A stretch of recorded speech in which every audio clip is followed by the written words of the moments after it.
Hello dear students, मैं रावनंदन विद्यार्थी प्रवक्ता श्री शक्ति डिग्री कॉलेज शाकाहारी घाटमपुर कानपुर नगर। डियर स्टूडेंट्स, जैसा कि आप स्क्रीन पर देख रहे हैं, आज का हमारा विषय क्या है? कला एवं संगीत। तो आज हम नए टॉपिक पर चर्चा करेंगे और आपको पहले से ही अवगत है कि हम लोग पढ़ रहे हैं नाटक एवं नृत्य। ठीक, तो नाटक मैंने आपका कंप्लीट करवा दिया है और आज का हमारा जो नया टॉपिक है वह है नृत्य। तो आज मैंने नृत्य पर नोट्स बनाए हैं और आशा करता हूँ आप लोगों को अच्छे लगेंगे, क्योंकि जिस तरीके से आप लोग अच्छे से नोट्स बना करके भेज रहे हो मुझे काफ़ी प्रसन्नता होती है। तो डियर स्टूडेंट्स, चलिए समय को ज़्यादा ना लेते हुए शुरू करते हैं आज के टॉपिक्स के नोट्स। तो डियर स्टूडेंट्स, ये रहा आज का टॉपिक जिसका नाम है नृत्य, और उसके अंतर्गत जो मैंने टॉपिक बनाया है तो उसमें लिख लीजिए आप लोग। सबसे पहले डालेंगे ऊपर हेडिंग नृत्य डांस। इसके अंतर्गत लिखेंगे सुसंबद्ध लय और संगीत के साथ अकेले अथवा अन्य सहयोगियों के साथ थिरकन को नृत्य कहते हैं। तो आप लोग सभी लोग जानते होंगे कि नृत्य क्या होता है, डांस क्या होता है और नाच क्या होता है। वह सब एक ही चीज़ है। और अकेले डांस क्या होता है और साथ में डांस आप लोग देखा होगा शादी बारातों में जबरदस्त डांस। वह कौन सा नृत्य है? वह सामूहिक नृत्य है, जबकि सबको ने सहयोगियों के साथ, अपने दोस्तों के साथ और मनोरंजन के साथ में बिना किसी लय ताल के आप वह नृत्य करते हैं। वह नृत्य आपकी अभिव्यक्ति को दर्शाता है, आपकी प्रसन्नता को दर्शाता है। लेकिन आते हैं अपने टॉपिक पर। तो ये आपने लिख लिया, जो थिरकन है उसी थिरकन को नृत्य कहते हैं। प्राचीन समय में नृत्य के देवता नटराज शिव का वर्णन है, जिन्होंने 108 विभिन्न प्रकार के नृत्यों का आविष्कार किया, जिसमें तांडव नृत्य प्रमुख है। तो आपको सभी को पता होगा कि जैसा कि मैंने पहले बताया कि अपनी अभिव्यक्ति को प्रदर्शित करने का माध्यम है नृत्य। तो जो तांडव नृत्य था वह भी अपनी अभिव्यक्ति को जो है प्रदर्शित करना था। और तांडव नृत्य जो है वह संहार का द्योतक है। और आप सभी जानते हैं कि जब शिव क्रोधित होते थे तो अपने त्रिनेत्र और तांडव का प्रदर्शन कर वह अपने क्रोध को प्रदर्शित करते थे और उस तांडव नृत्य के माध्यम से अपने क्रोध को शांत करने का प्रयास करते थे। तो यहाँ पर तांडव नृत्य को रखा उस श्रेणी में जरूर गया है, संहार की श्रेणी में, लेकिन उसके आंतरिक मूल में यह है कि वह उस क्रोध को शांत करने का एक माध्यम था तांडव, जिसको भगवान शिव किया करते थे। आगे लिखेंगे भरत मुनि के नाट्य शास्त्र में भी नृत्य का समुचित वर्णन है। मध्यकालीन भारत में देवदासियां नृत्य हेतु रखी जाती थी, जिन्होंने बाद में वैश्यावृत्ति का रूप ले लिया, जिसके परिणाम स्वरूप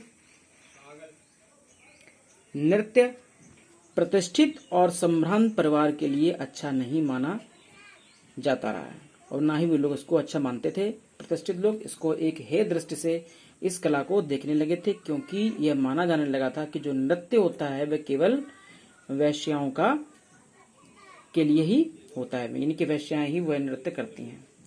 तो वह उस तरीके की मान्यता हो गई थी, जिसके कारण उसका नृत्य को नीची दृष्टि से देखा जाने लगा।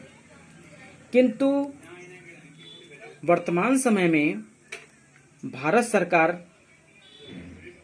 के संस्कृति विभाग के प्रोत्साहन से और एवं जन जागरूकता के कारण भारतीय नृत्यों को पर्याप्त लोकप्रियता और समर्थन मिल रहा है। भारत में नृत्य मनोरंजन के साथ साथ आध्यात्मिक और धार्मिक पूजा का भी एक भाग है। तो आपको और अवगत कराना चाहूँगा कि मैं कुछ व्यक्तित्व के नाम आपको बताता हूँ। आप जानते होंगे, हेमा मालिनी जी का नाम सुना होगा आपने, मीनाक्षी शेषाद्री का नाम सुना होगा आपने, श्री देवी का नाम सुना होगा आपने। तो आपको बता दें कि ये तीनों अभिनेत्रियां जो थीं, ये दक्षिण भारत से संबंध रखती थीं और इनका प्रमुख जो उद्देश्य था, जो उनका लक्ष्य था, वह अच्छी नृत्यांगना बनना था और इस नृत्यांगना के माध्यम से ही वह अभिनय के क्षेत्र में आईं और उन्होंने नृत्य के साथ साथ अभिनय के क्षेत्र में भी, यानी कि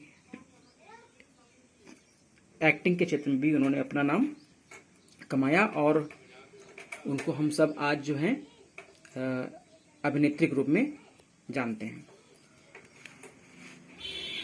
नृत्य 3 प्रकार के हैं। नंबर 1 शास्त्रीय नृत्य, नंबर 2 लोक नृत्य और नंबर 3 जनजातीय नृत्य। तो इस 3 प्रकार के नृत्य हमारे भारत में पाए जाते हैं, जिनको हमारे भारत सरकार के संस्कृति विभाग की तरफ से बहुत ज़्यादा प्रोत्साहन एवं पुरस्कार वितरित किया जाता है और पद्मश्री, पद्म भूषण जैसे महा पुरस्कारों से भी सम्मानित किया जाता है। नीचे लिखा हुआ है, नृत्य का संक्षिप्त विवरण इस प्रकार है। डालेंगे हेडिंग, शरीर के विभिन्न अंगों का संचालन। तो आपको पता ही है कि जब नृत्य किया जाता है तो शरीर के विभिन्न अंगों का संचालन तो उसमें मुख्य रूप से शामिल ही रहता है।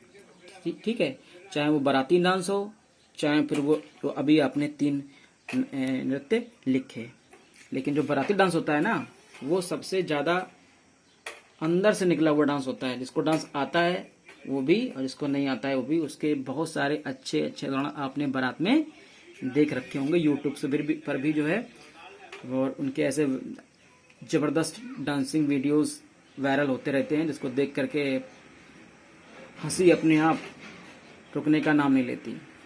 तो आते हैं टॉपिक पर वापस अपने।